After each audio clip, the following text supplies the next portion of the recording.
گدھا ایک مفید جانور ہے، بڑا صابر و شاکر اور وفادار، لیکن حالیہ دنوں میں اس قدیمی جانور کی ایک اضافی خوبی سامنے آئی ہے کہ یہ مشقت طلب کام کے علاوہ لذت کام و دہن فراہم کرنے کی بھی صلاحیت رکھتا ہے۔ گدھے نے سواری اور بار برداری کی ازلی ذمہ داریوں سے ترقی کرتے ہوئے جس طرح دسترخوانوں تک رسائی حاصل کی وہ حیرت انگیز ہے۔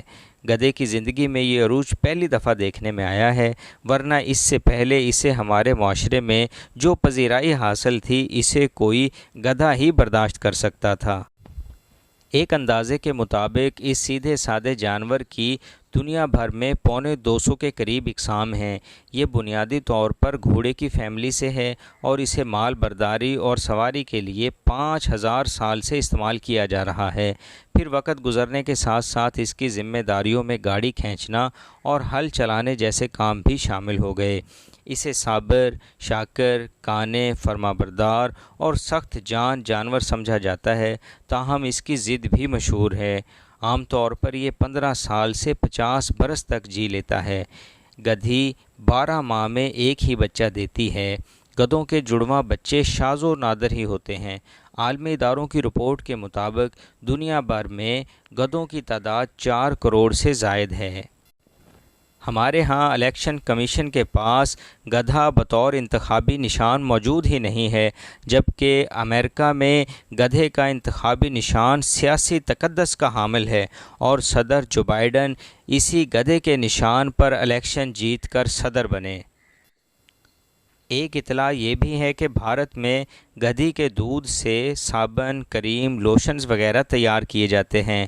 وہاں گدھی کا 1 لیٹر دودھ تقریباً 15,000 روپے پاکستانی روپے میں فروخت کیا جا رہا ہے، جس کے لیے باقاعدہ ڈیری فارمز بھی قائم کیے گئے ہیں۔ یورپ میں بھی گدھی کا دودھ انسانی جلد کی خوبصورتی برقرار رکھنے کے لیے بہترین نسخہ سمجھا جاتا ہے۔ کئی ادیب اور شعراء حضرات نے بھی گدھے جیسے شریف جانور پر طبع آزمائی کی ہے۔ اس پر لکھے گئے معروف ناولوں میں محمد نصیر ہمایوں نے لکھا گدھے کی سرگزشت، کرشن چندر نے گدھے کی واپسی، پروفیسر کوشل نے گدھے کی آپ بیتی، مرزا ادیب نے گدھا کہانی، کشور ناہید نے گدھے نے بجائی بانسری اور ایم کے پاشا نے بے وقوف گدھا جیسے ناول لکھے جو بہت مشہور ہوئے۔ اسی طرح خدمت گزار جانور گدھے پر مزاحیہ شاعری بھی کی گئی، جس میں معروف شاعر ہرفن لکھنوی لکھتے ہیں کہ جو رہبر اقوام سے موسوم گدھے ہیں وہ کم بخت پیدائشی مظلوم گدھے ہیں، جبکہ ساغر خیامی نے کہا ترشول ذہن و دل پہ چلاتے ہوئے گدھے، دیوار نفرتوں کی اٹھاتے ہوئے گدھے۔ اسی طرح خالد عرفان شاعری کرتے ہیں کہ جو گدھے کمزور ہوں گے کر دیے جائیں گے قتل، جس گدھے میں جان ہوگی وہ گدھا رہ جائے گا۔ فلمی گدھوں نے بھی بہت شہرت حاصل کی۔ مختلف عالمی زبانوں میں بچوں اور بڑوں کے لیے بہت سی ایسی فلمز موجود ہیں جن میں گدھے بھی کردار ادا کرتے نظر آتے ہیں۔ اردو میں بھی اسی طرح کی فلمز خاصی شہرت حاصل کر چکی ہیں۔ سید کمال نے 70 کی دہائی میں انسان اور گدھا کے نام سے فلم بنائی، جس میں رنگیلا نے ہیرو کا کردار ادا کیا۔ یہ فلم اس دور میں کافی مشہور ہوئی کیونکہ اس میں انسان اور گدھے کی بعض مشترکہ عادات مزاحیہ طور پر بیان کی گئی تھی۔ اسی طرح 2018 میں جیو فلمز کی جانب سے پہلی پاکستانی کمپیوٹرائز اینیمیٹڈ مزاحیہ فلم ڈونکی کنگ منظر عام پر آئی، جس نے مقبولیت کے نئے ریکارڈ قائم کیے۔ اس فلم کی کہانی جانوروں کی ایک سلطنت پر مبنی ہے جس کے بادشاہ یعنی شیر نے ریٹائرڈ ہو کر اپنی سلطنت کسی نئے بادشاہ کے حوالے کرنے کا فیصلہ کیا اور پھر ایک گدھے کو راجا کے طور پر نامزد کر دیا گیا۔ پاکستان میں گدھوں کی منڈی اور ان کا مقابلہ بھی کروایا جاتا ہے۔ سندھ کے ضلع بدین کے قصبے ٹنڈو، غلام علی اور دمبالو کے درمیان ہر سال گدھوں کا میلہ یا مقابلہ منعقد ہوتا ہے، جس میں ان کی بڑے پیمانے پر خرید و فروخت ہوتی ہے۔ بہت سے افراد اسے ایشیا کی سب سے بڑی گدھا منڈی قرار دیتے ہیں۔ روایات کے مطابق یہ منڈی یا میلہ 200 برس قبل تالپور حکمرانوں کے دور سے شروع ہوا تھا۔ اس میلے میں ملک بھر سے گدھوں کے شائقین شریک ہوتے ہیں اور یہاں لائے گئے گدھوں کے نام بھی خاصے دلچسپ ہوتے ہیں، جن کا آپس میں مقابلہ بھی کروایا جاتا ہے، جیسا کہ atom bomb, rocket, missile, F-17 توپ، کلاشنکوف، میرا، چکوری، ٹائیگر، جگنو، ریشما اور اس طرح کے کچھ اور نام، جبکہ بعض سیاسی شخصیات کے نام پر بھی رکھے جاتے ہیں جن کا یہاں تذکرہ مناسب نہیں۔ عام خیال ہے کہ گدھے تو سڑکوں پر آوارہ گردی کرتے ہیں، جس کا دل چاہے ساتھ لے جائے، یا یہ کہ ان کے دام واجبی سے ہوتے ہوں گے، مگر ایسا نہیں ہے۔ سندھ میں لگنے والی سالانہ منڈی میں یہی گدھے 10 لاکھ روپے تک میں فروخت ہوتے ہیں، لیکن اس ضمن میں ہماری بعض بیوپاریوں سے بات ہوئی تو ان کا کہنا تھا کہ یہ خاص قسم کے گدھے ہوتے ہیں جنہیں ان کے مالکان بہت توجہ سے پالتے ہیں۔ انہیں دیسی گھی، مکھن، بادام، پستے وغیرہ کھلائے جاتے ہیں، مگر عام گدھے 70,000 تک میں مل جاتے ہیں جن سے مال برداری کا کام لیا جا سکتا ہے۔ قیمتوں کا تعلق ان کی نسل سے بھی ہوتا ہے۔ ہمارے ہاں لاسی، لاری، ایرائی، تھریا، ٹاکر، ملتانی، ایرانی، افغانی، تھری، کوہستانی اور دیگر نسل کے گدھے پائے جاتے ہیں، جن میں سے لاسی نسل کے گدھے زیادہ پسند کیے جاتے ہیں۔ گدھے کو gains book of world record میں بھی شامل ہونے کا اعزاز حاصل ہے۔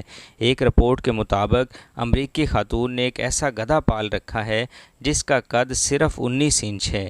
اسے دنیا کا سب سے کوتاہ قد گدھا قرار دیتے ہوئے gains book of world record میں بھی شامل کیا گیا۔ واضح رہے، اس سے پہلے جس گدھے کا گینز بک پر قبضہ تھا اس کا قد محض 6 انچ تھا۔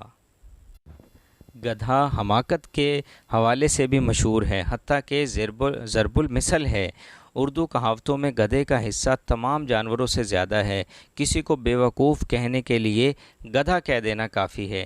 اس کے علاوہ تیری بات گدھے کی لات، گدھا کیا جانے زعفران کی بہار، گھاس کھائے گدھا مار کھائے جلاہا۔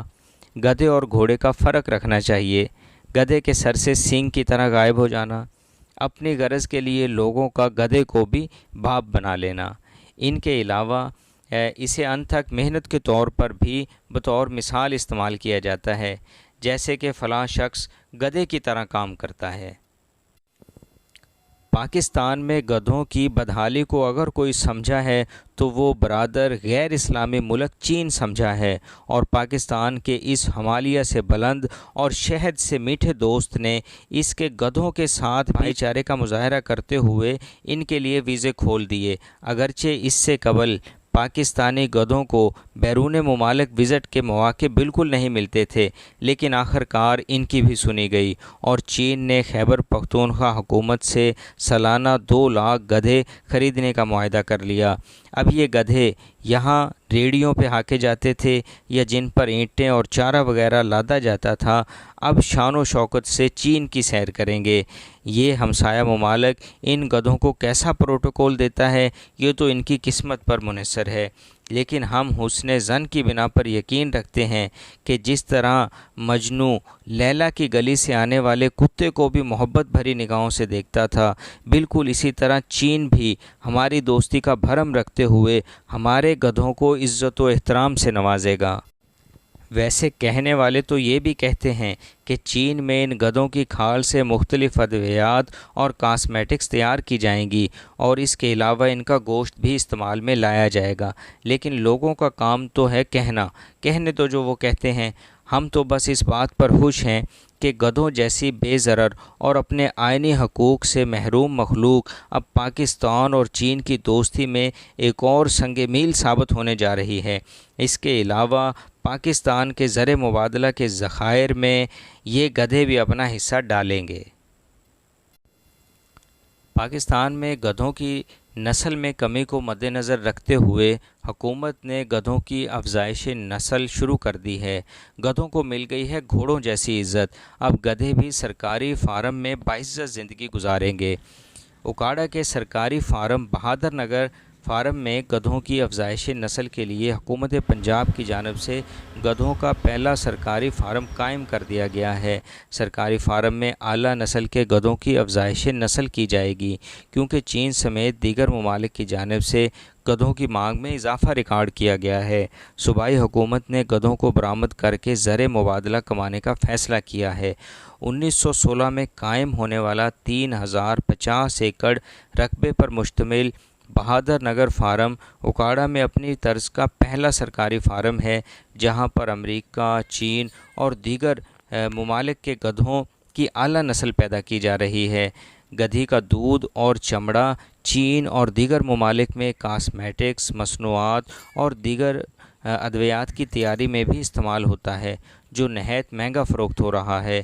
پنجاب حکومت نے گدھوں کی انٹرنیشنل مارکیٹ میں بڑھتی ہوئی ڈیمانڈ کے پیش نظر بہادر نگر زرعی فارم اکاڑہ میں گدھوں کی افزائش نسل اور ان کی پیداوار بڑھانے کے انتظامات مکمل کر لیے ہیں، جہاں سائنٹیفک طریقہ سے گدھوں کی افزائش نسل کی جا رہی ہے۔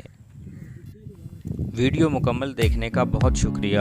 اگر آپ نے ابھی تک ہمارا چینل سبسکرائب نہیں کیا تو ابھی سبسکرائب کر کے بیل کا بٹن دبا دیں تاکہ آئندہ بھی ہماری ویڈیوز آپ تک پہنچتی رہیں۔ بہت شکریہ، جزاک اللہ۔